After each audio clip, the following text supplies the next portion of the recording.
How's it going?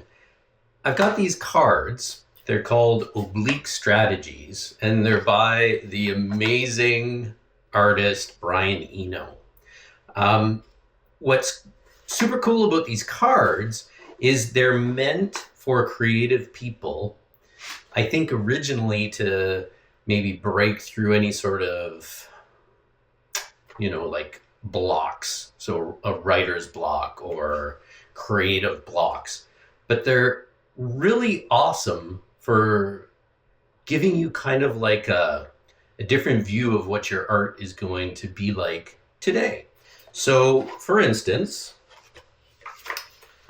there is one that says, emphasize the flaws. So you pull out a card and you just kind of let yourself meditate on what that could mean as you do the work.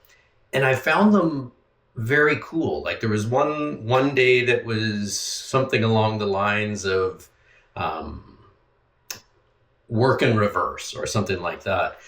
And I was making a bowl completely different than I normally make it, and it turned out awesome. So they're very, very cool in that way. This one says gardening, not architecture. Another one says the inconsistency principle. Remember those quiet evenings. Listen to that quiet voice. And believe it or not, these cards change something internally in the creative process.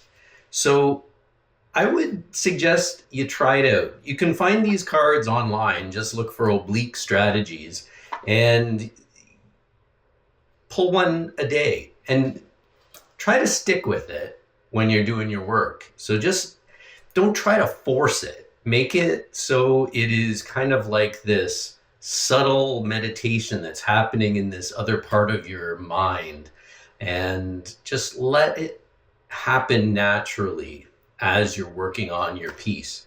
And you'll find that it opens up different pathways for you and different experiences. And I think that's a really cool thing about these. So, Brian Eno, thanks a lot for making these for all of us. For the rest of us, give it a shot because it will very likely kind of rejuvenate what you're doing.